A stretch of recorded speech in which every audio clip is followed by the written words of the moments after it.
Et donc, je vais donner la parole à Nadège Vézina, qui est professeure de sociologie à Paris 8, pour donc environ 30 minutes d'intervention. Merci beaucoup à vous. Merci beaucoup, merci de cette invitation. Je vais mettre un chrono pour rester dans le temps. Je remercie les organisateurs des 10 heures de éthique de m'avoir invité à présenter un ouvrage collectif. Vous le voyez derrière moi, je vais essayer d'utiliser un PowerPoint. L'ouvrage collectif s'appelle La santé sociale. J'ai eu le plaisir de le coordonner avec Nicolas Duvou et un certain nombre de collègues.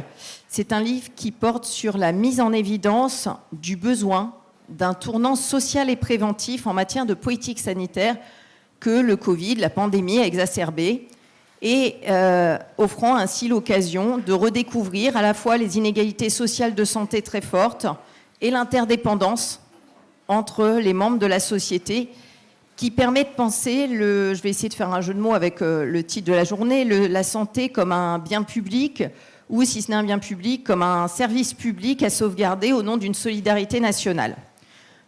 Pour vous expliquer en un mot, je vais prendre une aparté sur ce déplacement. Je parle aussi de service public parce que je viens de sortir un livre qui s'appelle « Le service public empêché », où il est beaucoup question de santé et dans lequel j'essaye de distinguer les logiques qui, sur 5 chapitres, relèvent soit de logiques de libéralisation européenne, concurrence, de logiques de marchandisation, on en a parlé avant, de privatisation, de rationalisation ou de ce que j'appelle dans le livre la désingularisation.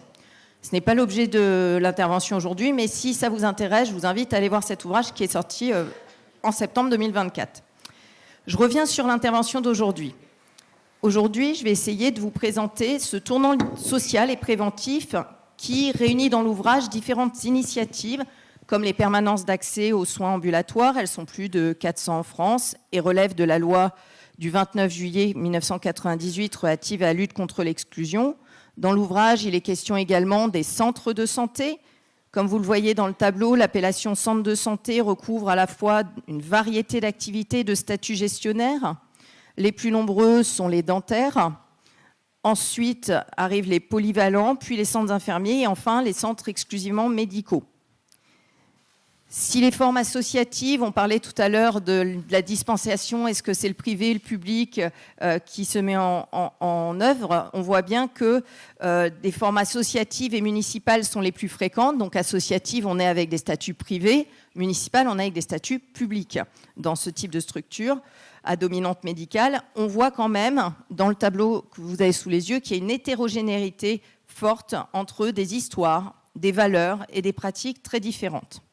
Et enfin, dans l'ouvrage, nous nous intéressons à une dernière initiative, ce sont les maisons de santé. Les maisons de santé pluriprofessionnelles. Elles étaient 240 en 2013, elles ont dépassé les 2000 en fonctionnement en 2022, 2300 en 2023, donc il y a une vraie dynamique forte sur les maisons de santé. Toutes ces initiatives, elles ont pour trait commun de chercher à sortir d'une logique uniquement individuelle et curative. Ces initiatives, elles mettent en effet en œuvre des principes relevant non plus de la médecine seule, du soin, de la thérapeutique seulement, mais aussi de la prise en compte de dimensions sociales et structurelles. Des dimensions qui produisent des effets sur la santé individuelle comme collective d'une population. Et pour faire un lien avec l'intervention d'Alice Le Goff à l'instant, il n'y a pas d'éviction des logiques marchandes puisque ces formes d'exercice, elles sont en majorité privées. Les libéraux des maisons de santé sont privés, mais tournés malgré tout vers les plus défavorisés. Donc on aurait une application de ce qui a été montré avant. Ces formes d'exercice, qu'on appelle communément coordonnées, s'inscrivent dans un mouvement de restructuration de l'accès aux soins en faisant en sorte que l'exercice isolé se réduise progressivement pour devenir, c'était les termes du président de la République Emmanuel Macron dans le plan Ma Santé 2022, deviennent une aberration. C'est un terme extrêmement fort à l'époque. Mais on s'est posé la question en tant que sociologue, qu'est-ce que signifie sortir d'un exercice isolé? Est-ce que ça signifie se regrouper? Est-ce que ça signifie se coordonner? Ou est-ce qu'il s'agit d'aller encore au-delà en déplaçant les objectifs visés? Par exemple, en soignant une population spécifique, comme dans les PASS, ou alors soigner tout le monde avec une dimension très universaliste, comme dans certaines MSP. S'agit-il de se situer dans une perspective correctrice, c'est-à-dire travaillant sur les causes des inégalités opérant en amont pour agir avant qu'elles ne se forment sur elles, avec des actions de prévention, de réflexion sur des problématiques structurelles, de dépendance, de vieillissement, de logement, d'addiction, d'environnement, d'investissement social, c'est très large en fait. Ou alors, et c'est notre perspective, s'agit-il de se situer dans une perspective réparatrice, en agissant non plus en amont, mais en travaillant en aval sur les effets des inégalités, en aval pour les réduire. Là, dans ce cas, on se situe dans le cas des PASS en ambulatoire avec un ciblage des politiques d'assistance, la CMU, la ME. Enfin, voilà, on est vraiment dans cette perspective-là. Et je vais essayer de vous faire ces 3 points. Que signifie sortir de l'exercice isolé dans nos structures pour essayer de voir avec vous ce que ça donne. Et on va atterrir sur le concept qu'on a essayé de mettre en place de santé sociale. D'abord, on pourrait dire que se regrouper est insuffisant. L'exercice de la médecine de manière regroupée n'est plus aujourd'hui en France un phénomène marginal. L'organisation en cabinet de groupe est de plus en plus fréquente et la majorité des médecins libéraux, depuis 2019, exercent en fait en cabinet de groupe. Ce phénomène regroupe des enjeux de différents ordres. D'abord, une logique économique, un souhait de partager des coûts d'installation, des frais de structure, de gestion administrative, dans le partage du loyer, des charges ou les frais pour la secrétaire. Mais aussi une volonté de pouvoir échanger avec des collègues autour d'un café le matin, par exemple. La pause tout à l'heure, extrêmement précieuse pour que vous échangiez entre vous. La pause de tout à l'heure à midi, qui sera aussi extrêmement importante. Donc je vais faire en sorte de ne pas trop dépasser pour que vous ayez ces temps de pause, parce que je sais qu'ils sont précieux. Eh bien, ces pauses, ces moments pour échanger, permettent de rompre l'isolement caractéristique des professions de santé libérales. Mais comme se regrouper est insuffisant, à ces problématiques liées à l'exercice collectif, s'ajoute un deuxième mouvement, celui de la coordination. J'ai déjà dit que c'est insuffisant, je change. On arrive alors sur une distinction très intéressante à opérer entre une activité pluriprofessionnelle et une activité coordonnée. Pluriprofessionnelle, ça signifie organiser autour de plusieurs métiers. Un médecin généraliste, un kiné, une orthophoniste, une IDE, une infirmière. Ou coordonnée, ça renvoie à une étape supplémentaire qui nécessite une mise en relation des tâches effectuées par les uns et les autres. Pourquoi ? Bien à la fois pour éviter les redites, les redondances, qu'on fasse 2 fois la même chose, mais aussi, et là ça serait plus grave, pour éviter les angles morts, les manques. Chacun pensant que l'autre l'a fait ou s'en est occupé. Finalement, personne ne le fait. La coordination, elle s'inscrit donc dans un contexte de complexification du travail en santé, avec une très grande division du travail, avec une spécialisation des tâches, un recours croissant à l'expertise.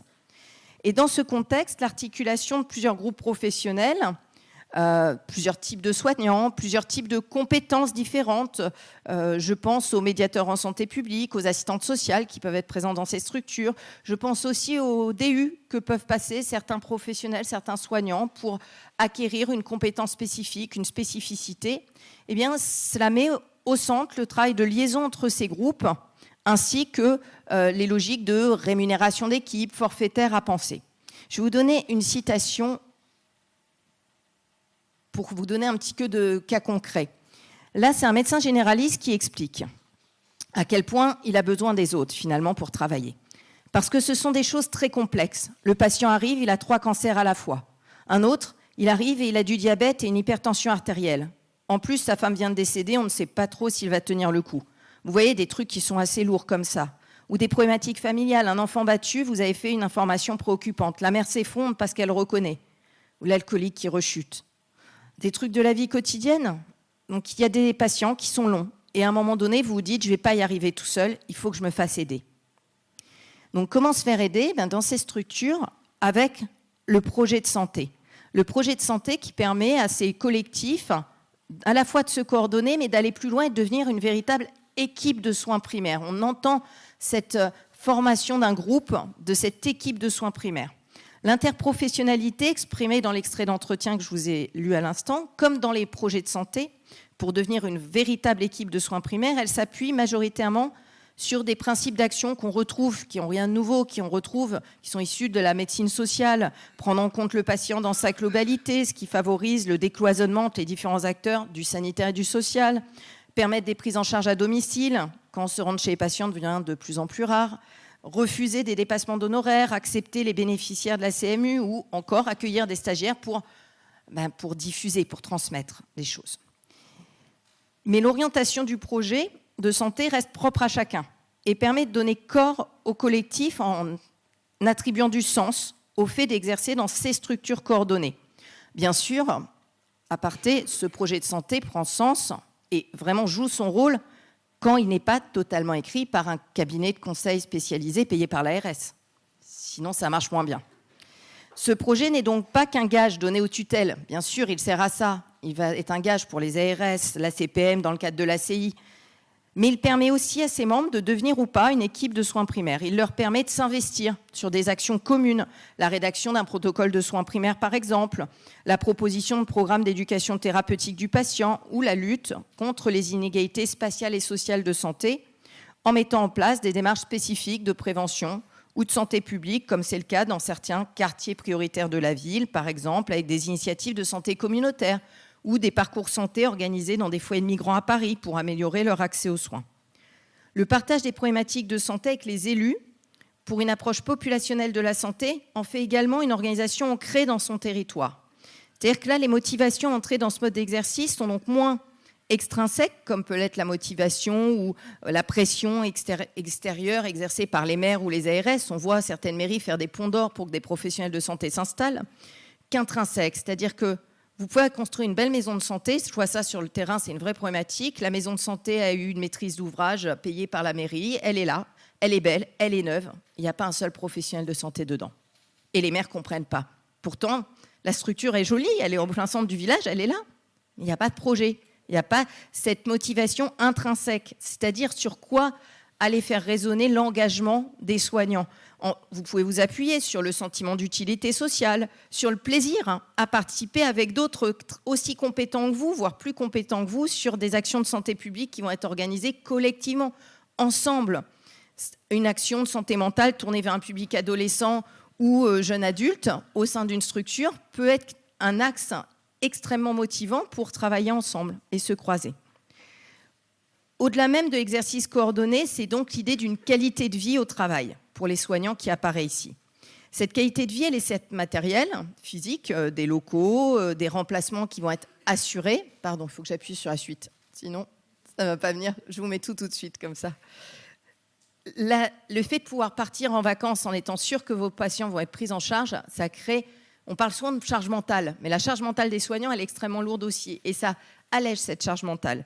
Il y a la dimension également de la dynamique collective, du sens donné au travail.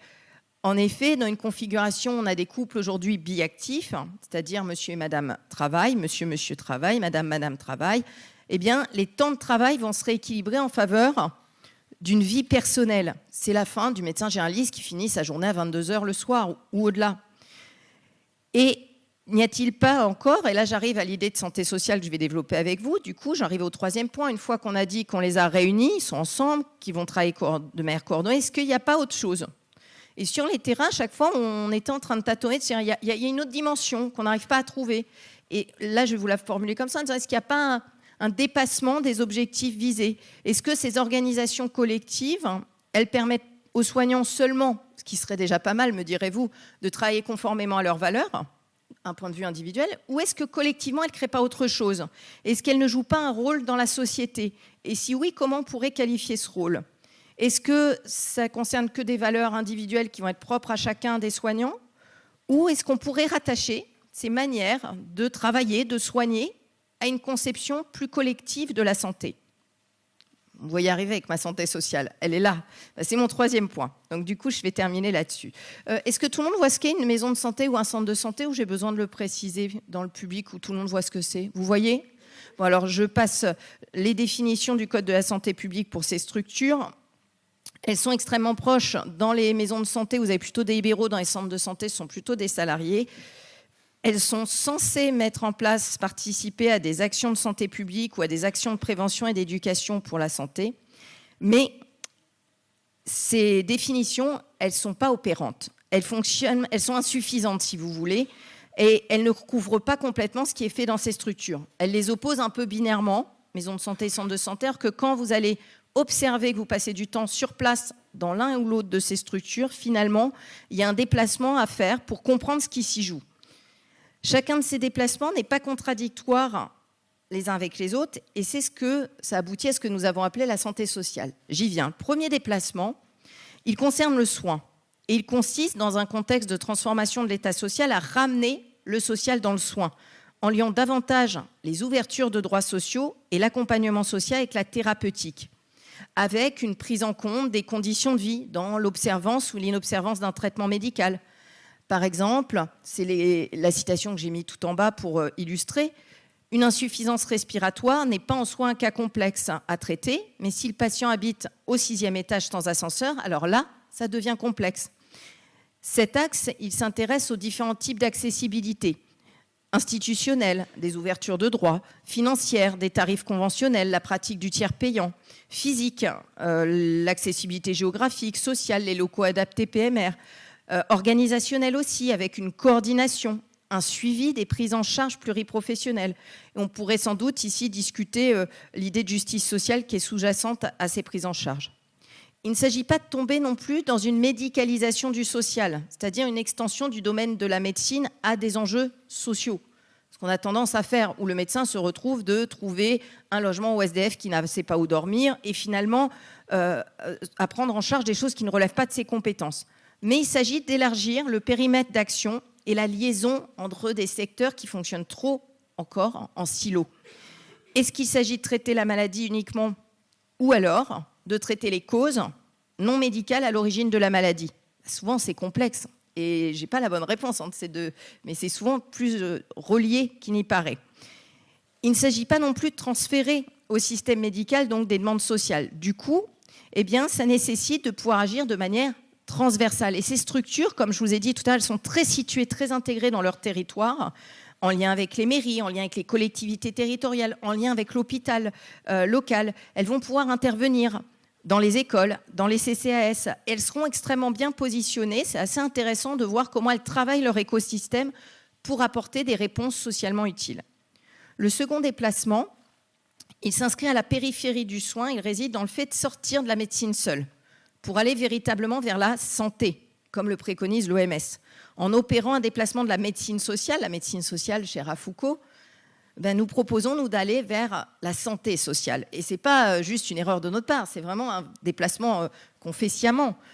Parce que, en renvoyant à des questions de santé, l'idée, c'est vraiment de sortir d'une culture de la thérapeutique, elle-même souvent focalisée sur la prescription de médicaments à chaque visite du patient. Souvent, quand j'interviens auprès des médecins, quand je suis dans un amphi où il n'y a que des médecins dans la salle, je leur pose la question, est-ce qu'il arrive encore à certains d'entre vous de ne pas prescrire lors d'une consultation ? La France est le pays qui prescrit le plus en Europe. Et ça, c'est quelque chose qu'on devrait interroger. Alors souvent, les médecins me disent, c'est parce que le patient le veut. Oui, mais les attentes du patient sont aussi formatées par vos actions à vous. Enfin, vous voyez, donc s'il y a de la rétroaction, ça serait à penser ensemble. Bon, j'en ai toujours un ou deux qui lèvent la main en me disant, non, moi, je ne le fais pas. Donc, on pourra en reparler. Bref, ce concept, il permet de sortir de coupes d'opposition qui nous paraissaient collectivement pas opérants, mais qui hiérarchisent quand même encore beaucoup aujourd'hui l'organisation des soins en France. Entre médecine d'un côté et santé publique de l'autre. On voit des oppositions entre l'individuel et le collectif, entre public et privé, entre local et national. Si j'ai le temps, je vais développer chacun de ces axes-là pour terminer. Ce qui me semble très intéressant, c'est que cette notion de santé sociale, elle pourrait dépasser, en tout cas permettre de lever les apories de la notion de santé publique, dans le sens où elle ne s'y réduit pas, mais elle résout des confusions, des méprises, quelque chose de ce genre-là. Sur le déplacement de médecine à santé sociale, ça permet de considérer que la santé ne se résume pas à soigner, mais vraiment intègre toutes les démarches de promotion de la santé, promouvoir, prévenir, prévention. Et du coup, surtout, elle ne place pas la santé publique, comme c'est le cas en France, dans une position inférieure. Vous avez la médecine et la santé publique quand même en dessous. Là, la santé sociale n'est pas subordonnée aux soins. Elle se positionne à côté, mais pas sous elle. Ça veut dire que ça fait écho au concept de l'OMS. Je vous l'ai indiqué ou pas la définition de l'OMS. Je vous la cite. Un état complet de bien-être physique, mental ou social qui ne consiste pas seulement en une absence de maladie ou d'infirmité. Ça signifie à la fois que le concept de santé sociale, il intègre bien la définition très large, très large, qu'en a donnée l'OMS en 1946, qu'il renvoie à la charte d'Ottawa de 1986 sur la promotion de la santé, mais également qu'il permet une ouverture hors du soin avec une dimension plus globale, permettant d'associer, on le voit dans ces structures, le sport santé, permettant de travailler l'activité physique adaptée, comme la mise en place d'ateliers cuisine pour les diabétiques avec une infirmière azalée. Parce que sinon, je les place où ? Je le mets où, ça ? Ça ne rentre pas tellement. Donc, il faut réussir à... L'idée étant de pouvoir sortir véritablement le travail de prévention d'une idée de sale boulot médical. En sociologie, on a un concept comme ça qui s'appelle le dirty work. On sort le travail de prévention du sale boulot médical. Ce n'est pas quelque chose qu'on délègue aux autres, qu'on ne veut pas faire soi. C'est quelque chose qui est de nouveau valorisé et valorisable. Donc, il y a vraiment cette dimension-là.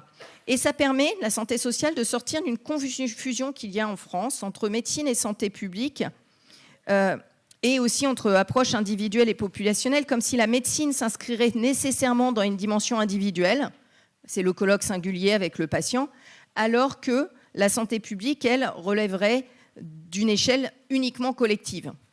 Nous, on se dit que ce n'est pas forcément le cas, et que ça pourrait aller. Sur ce point-là, l'échelle individuelle et collective, la santé sociale, elle réinscrit les soins primaires dans une dynamique populationnelle, tout en proposant des prises en charge qui tiennent compte de la situation concrète des personnes comme de leur environnement. La maîtrise de la langue, l'absence de diplôme, l'isolement, la capacité à se déplacer ou pas, le fait d'habiter dans un quartier ségrégué. Il s'agit très concrètement de prendre en compte les conditions de vie dans l'observance d'un traitement. Se demander pourquoi la personne ne suit pas son traitement correctement. La distance pour organiser des soins. Et peut-être qu'un suivi hebdomadaire difficile pourrait devenir tenable s'il est organisé tous les 15 jours. Ce sont des refus d'opération de personnes âgées notamment qui ont des... On ne pense pas aux chiens.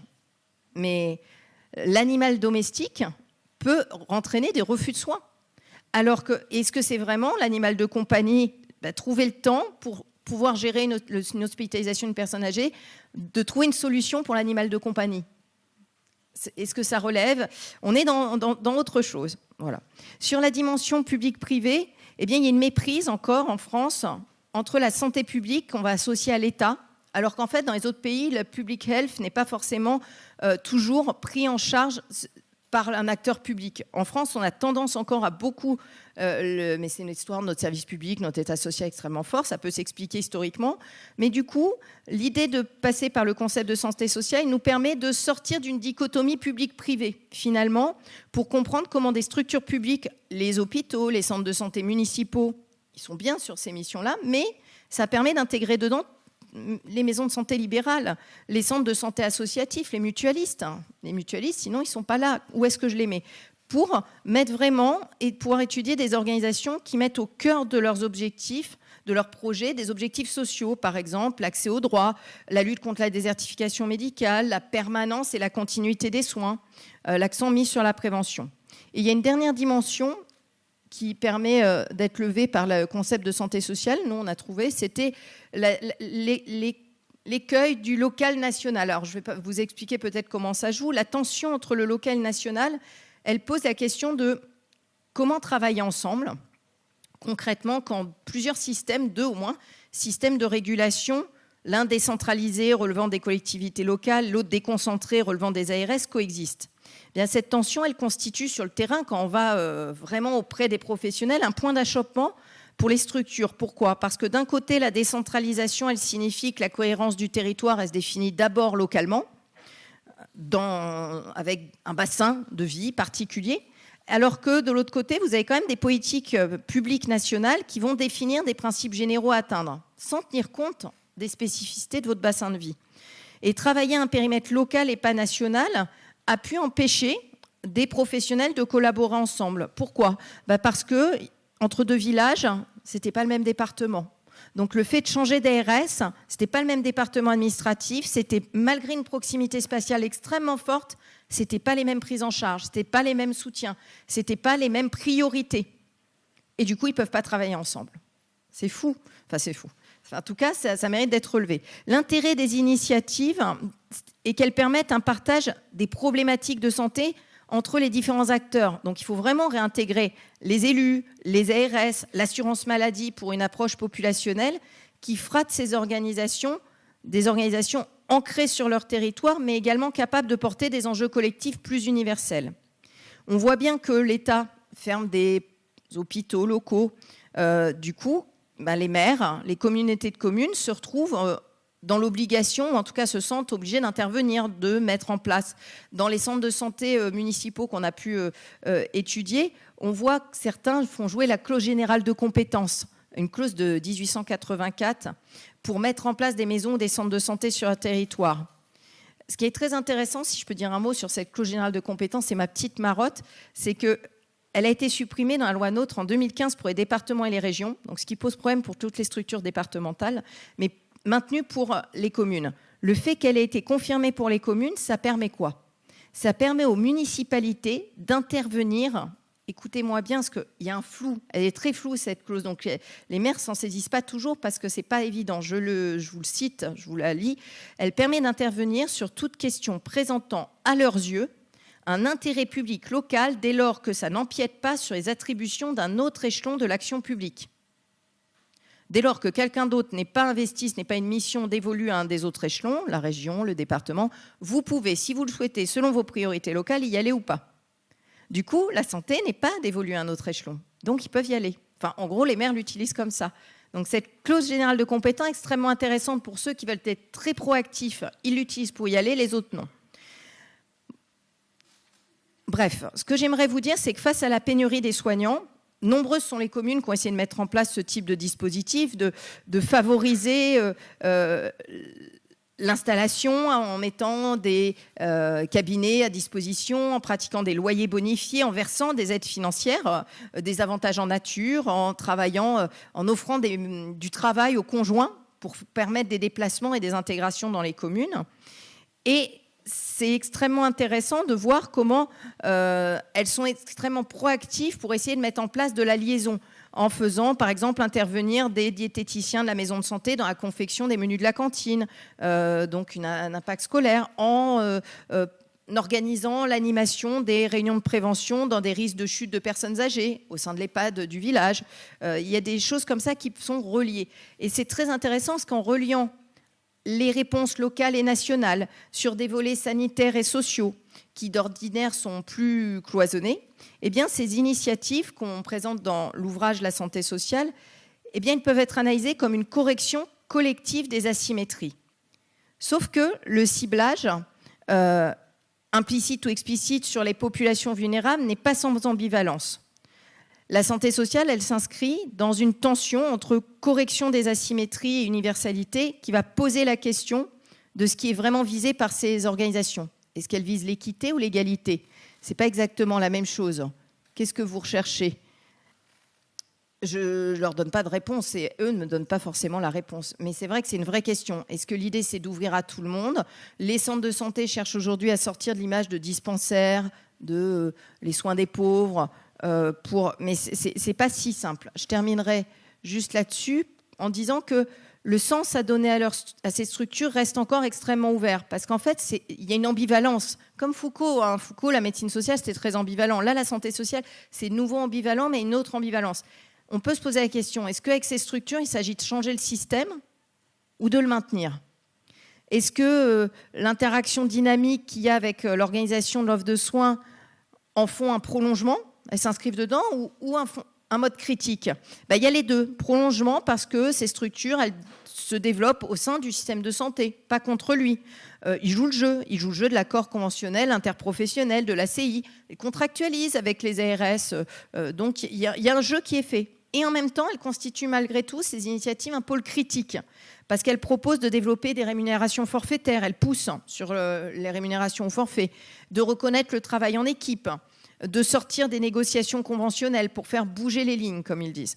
Donc cette ambivalence, elle est loin d'être résolue, mais elle n'empêche pas d'étudier ces organisations de soignants qui se distinguent des professionnels de santé classiques sans rompre avec eux. Et je trouve que c'est assez malin de ne pas aller à la rupture pour réussir à faire changer le système par sa périphérie, finalement. Si vous allez à la rupture, vous ne changez rien. C'était si on retourne dans l'histoire, les gens dans les années 80 qui ont essayé de mettre en place les USB, ce sont été des marginaux. Donc ça n'a pas marché. Maintenant, ils y vont sans rompre. Et ça me permet, moi, d'analyser, je reste dans Foucault, ces initiatives comme une contre-conduite. Foucault, il avait dans l'idée de la contre-conduite, c'est ce qui permet de contourner, au moins en partie, les angles morts du système de santé. Et finalement, je terminerai, ce sera ma dernière phrase, je dirais que creuser ces interstices, comprendre les pratiques dans ces organisations, eh bien, c'est ce qui va permettre de saisir comment remettre la santé au fondement de la solidarité. Voilà, on y arrive maintenant. Merci beaucoup. Merci beaucoup, timing parfait. Est-ce que vous avez des questions ou des analyses à nous faire partager dans la salle, éventuellement? Personne? Alors, oui? Sinon, j'ai une question. Oui, merci. Je suis Alfred Spira, j'étais professeur de santé publique. Vous avez à juste titre mentionné que, encore aujourd'hui, la santé publique est une sous-discipline de la médecine. Dans tous les niveaux, par exemple au Conseil national des universités. Et vous avez proposé que la santé acquiert un statut équivalent à celui de la médecine, vous avez dit à côté. Mais pourquoi ne pas aller jusqu'au bout et proposer que la médecine soit une sous-discipline de la santé, qu'il y ait des universités de santé dans lesquelles on enseignerait la santé publique, mais aussi la sociologie, aussi l'économie, aussi la géographie, aussi l'histoire, etc.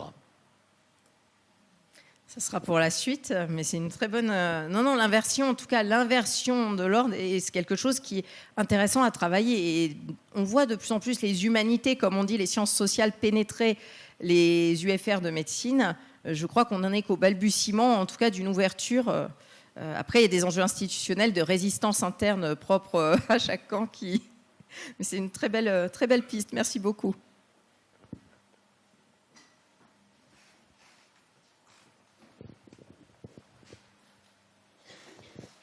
Bonjour, je suis étudiante en M1, je rentre en M2. J'ai fait mon mémoire sur l'isolement de l'infirmière scolaire. Je vous remercie beaucoup. Et quand on parle d'université et de formation pour nos jeunes publics, pensez à quel discours sur la santé nous adressons aux élèves de l'éducation nationale. Merci. C'est vrai qu'il y a beaucoup de choses où les PMI, les infirmières scolaires, on pourrait les réintégrer davantage dans le système. Et c'est ça l'enjeu, de sortir de ces silos où on raisonne vraiment dans des tubes extrêmement hermétiques, alors qu'il y aurait tellement de petits liens. Et souvent, ça ne se fait pas par le haut, ce n'est pas les politiques publiques nationales, ce n'est pas en haut que ça se crée, c'est par le bas, par des initiatives locales. Alors souvent liées à un médecin, à un soignant qui va être extrêmement charismatique. Et l'enjeu, et d'ailleurs c'était ça, l'enjeu entre les réseaux de santé et aujourd'hui les maisons et centres de santé, moi ce que je trouve très intéressant, c'est que ces structures, elles ont des existences légales. Elles existent indépendamment de leur initiateur charismatique. Les réseaux de santé, quand le fondateur partait à la retraite, décédé, il leur arrivait des choses, tout s'effondrait.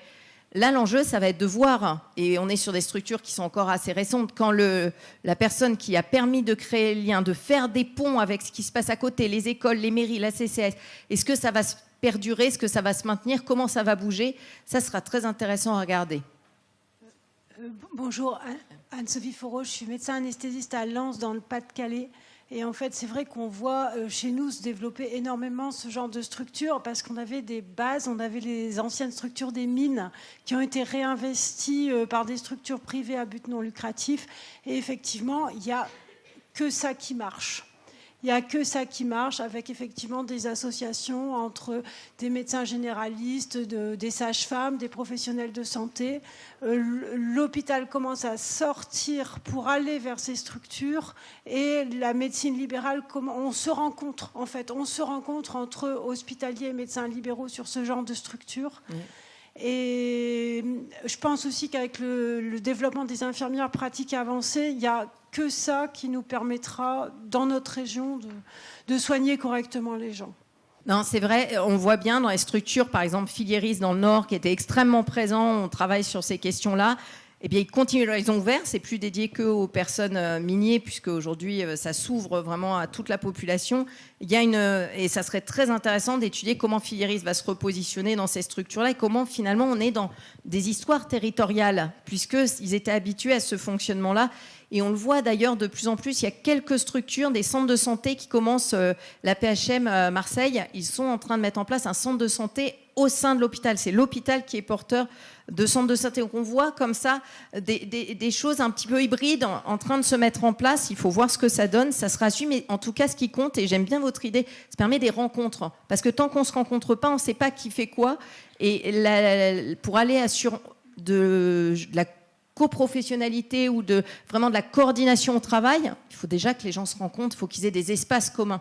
Je suis toujours médecin de MPR et donc je m'occupe de patients qui ont quand même besoin d'équipes importantes autour d'eux, de kiné, ergo, orthophonie, etc. Donc on se connaît bien, on se rencontre bien. Vous avez parlé de la complexité des soins, notamment de la complexité sociale.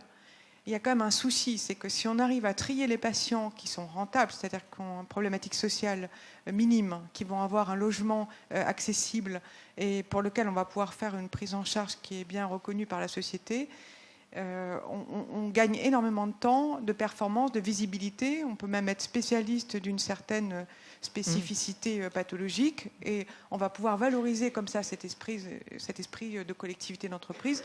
De fait, ce n'est pas forcément ces patients-là qui ont plus besoin de nous. Et si on va vers les patients qui ont besoin de nous, on se demande quand même quelle est la rémunération qui est apportée à cette complexité. Je pense notamment aux travailleurs sociaux.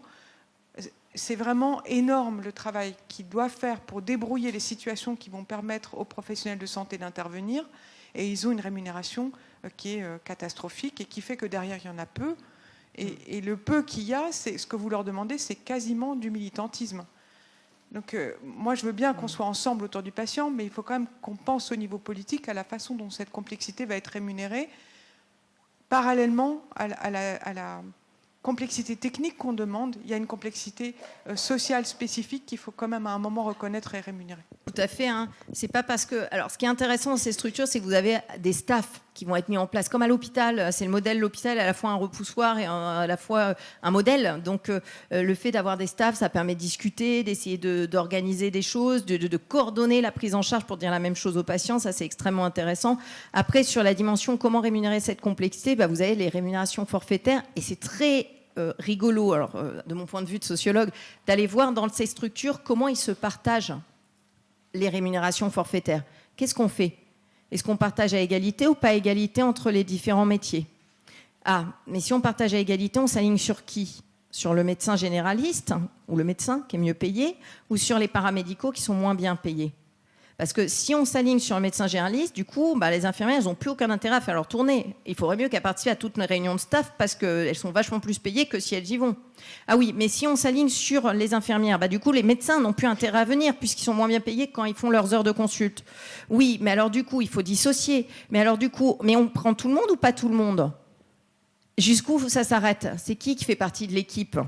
C'est très intéressant. Du coup, vous pouvez voir, là je dis quelque chose qui n'est pas forcément légal, donc n'écoutez pas, mais ce qui est intéressant dans les petits villages, parfois, ils donnent de l'argent, je ne sais pas comment ils le justifient après à l'ARS, mais le taxi du village. Le taxi village, c'est l'ambulancier, dès qu'ils ont besoin d'une personne âgée de le bouger quelque part, en fait.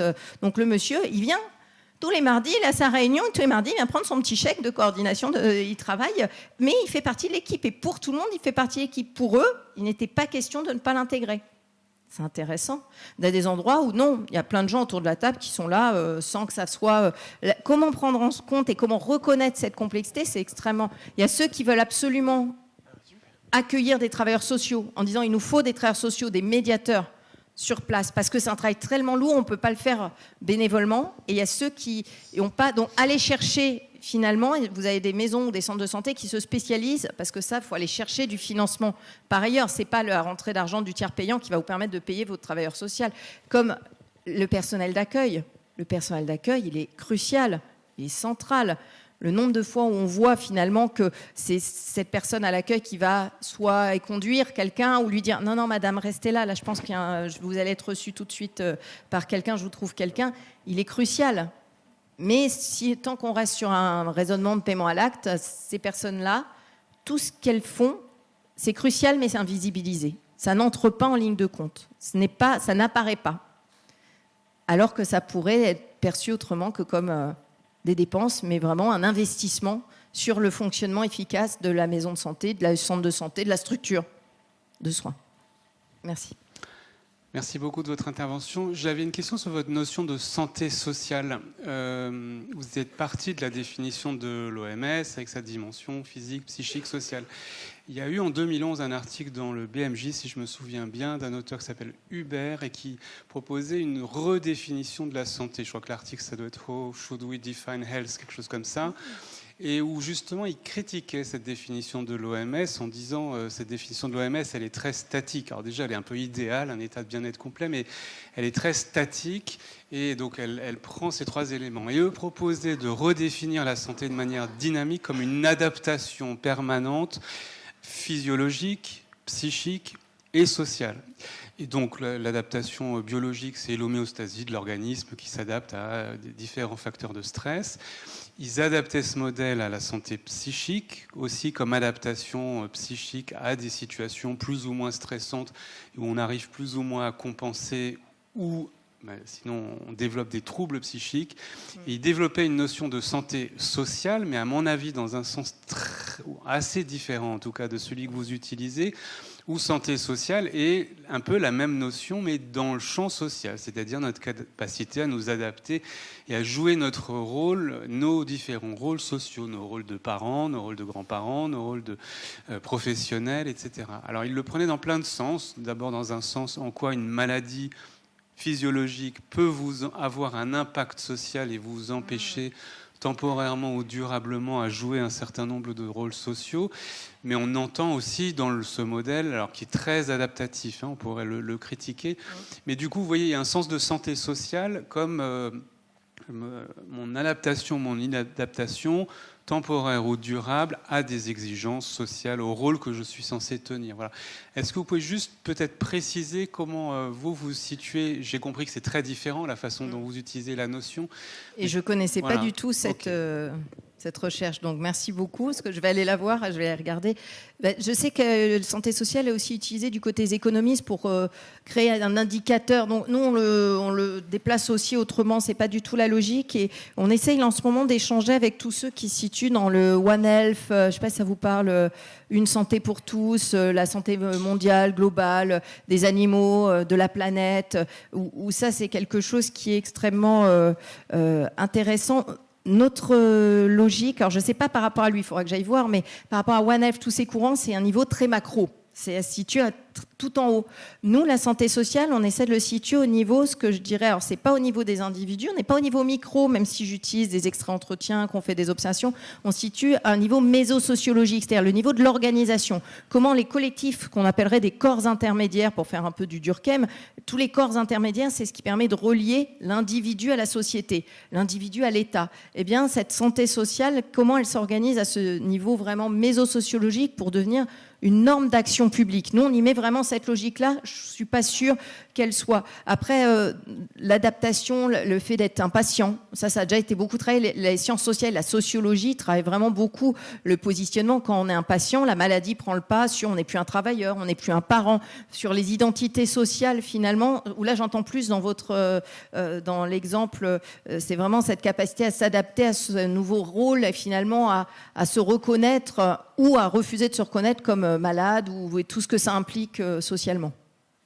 Et merci, je vais aller voir. Merci beaucoup. Merci.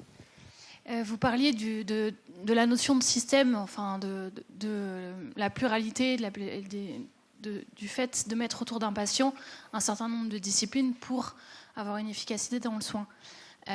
Si on réfléchit à ça, en fait, chaque patient finalement va avoir un besoin de pluridisciplinarité très différent. Si vous parlez d'une personne âgée qui va avoir besoin d'un médecin, de quelqu'un pour gérer son chien, enfin, voilà, vous avez évoqué ce sujet-là. Finalement, c'est pas du tout le même système autour de lui qu'une personne jeune qui va être en situation de handicap. Enfin voilà, comment on peut avancer dans la réflexion pour pouvoir avoir quelque chose qui soit à la fois adapté au collectif, qui se trouve géographiquement là, et puis à l'individualité et à la particularité de chacune des situations individuelles. Merci, c'est une question, je ne suis pas sûre de pouvoir bien y répondre, mais elle est extrêmement intéressante. Ce qui est intéressant dans cette logique-là, c'est qu'il y a un renversement. C'est-à-dire qu'aujourd'hui en France, quand un patient a besoin de construire un parcours de soins, c'est lui qui le construit. C'est lui qui a l'initiative finalement. Il trouve, aller voir, on lui donne des ordonnances et il va voir, il doit faire des radios. Alors que dans ces structures, là où c'est intéressant, c'est qu'on ne laisse plus le patient, et souvent il n'y va pas. Parce qu'il n'a pas bien compris, parce qu'il n'est pas venu, parce qu'il n'a pas fait d'abord le truc de l'œil, il n'a pas compris qu'il fallait voir l'orthoptiste avant. Enfin, en fait, il se rate, et du coup, ça énerve les soignants, alors qu'en fait, il suffirait de renverser, que ce soit le système qui propose aux patients tout un parcours un peu coordonné. Lui, il n'a plus la responsabilité de le mettre en place. Alors après, ça a soulevé d'autres logiques de compérage, il y a d'autres problématiques qui vont sûrement être soulevées, et comment établir. Mais on voit dans les structures locales, souvent, ils ont, comme les travailleurs sociaux leur premier, ils ont sous le coude leur classeur. Le classeur de l'asso pour manger, l'asso pour aller laver, l'asso pour... ils ont leurs ressources. Et c'est beaucoup de travail, parce que mettre à jour, ça bouge beaucoup. Il y a du turnover. Les gens ne sont jamais les mêmes. Ça se renouvelle. Ça, c'est un gros travail d'avoir les bons interlocuteurs. Au département, c'est qui gère ça? À la mairie, tu as ton collègue. Et en fait, on fait jouer encore beaucoup le coup de fil, vous savez, parce que si vous passez par des voies plus lambda ou si vous laissez le patient faire, même avec toute la bonne volonté du monde, il n'y arrivera pas forcément. Donc j'essaierai de travailler l'écosystème dans ce sens-là, en inversant la charge de l'organisation des soins, qui pour l'instant est quand même très laissée sur les patients. J'aurais une toute dernière question avant de vous laisser et de prendre la suite. Sur l'idée qui a été développée par Didier Fassin de sanitarisation du social, la critique qu'il avait faite de ça à partir du cas du saturnisme dans son petit livre qui s'appelle « Faire de la santé publique », où il avait montré comment en fait un problème de logement avait été cadré, avait été problématisé comme un problème de santé publique, puisque les enfants qui habitaient dans ces logements délabrés mangeaient des écailles de plomb, et donc ça provoquait du saturnisme, ça a conduit à une redéfinition de la maladie, et voilà. Et donc il fait une critique de cette sanitarisation du social, c'est-à-dire du fait de poser dans des termes sanitaires des problèmes qui sont en fait sociaux. Et j'ai l'impression que dans votre dernière slide, vous commencez à critiquer un peu votre concept sous ce prisme-là, en vous interrogeant, en vous demandant si ça maintient le système. Enfin, je ne sais plus exactement comment vous formulez les choses. Comment vous vous situez par rapport à cette critique-là? Voilà. J'ai essayé de le dire tout à l'heure, c'est-à-dire que ce n'est pas parce qu'on ouvre et qu'on réintègre du social dans la santé qu'il s'agit d'aller sur la sanitarisation du social. Ce n'est pas du tout ce que la santé sociale, parce qu'on pourrait aller sur cette logique-là, il ne s'agit pas de tomber, ce que je disais tout à l'heure, sur une médicalisation du social. Les médecins ont déjà, les soignants ont déjà beaucoup de choses à gérer, ce n'est pas pour leur faire gérer encore plus de choses. Et c'est au contraire, chacun a sa place et chacun ses compétences. Il y a un peu cette dimension-là. L'idée n'est pas, d'étendre le domaine d'application de la médecine à des dimensions sociales, ce qu'on disait l'inverse avec M. Spira à l'instant, en disant peut-être que la médecine serait mieux employée si elle avait un champ spécifique et que le reste, moi je pense qu'il ne faut pas que le médecin devienne travailleur social. Il y a des travailleurs sociaux, il y a des assistantes sociales, il y a des médiateurs. Et donc on voit ces nouveaux métiers de médiateurs en santé publique qui se développent, qui sont très utiles pour réussir à traduire. Et c'est vraiment cette logique-là. Après, d'un point de vue plus global, il faut aussi sortir de ces structures pour traiter les problématiques pour le saturnisme, s'intéresser aux questions de logement, mais ça ne sera pas au niveau de ces structures et ça ne sera pas ces médecins et ces soignants n'ont pas à prendre en charge des problématiques qui ne sont pas les leurs. Par contre, là où la santé sociale permet au niveau des... Parce qu'on en essaie de le défendre, ce concept, auprès des collectivités locales, des acteurs publics, auprès des mairies, de dire il y a des choses qui sont reliées en travaillant finalement sur vos logements. Peut-être que vous avancez aussi sur les problématiques de santé, oui, pour reprendre l'exemple du saturnisme. Merci pour votre réponse très claire, très intéressante. Merci beaucoup. Merci.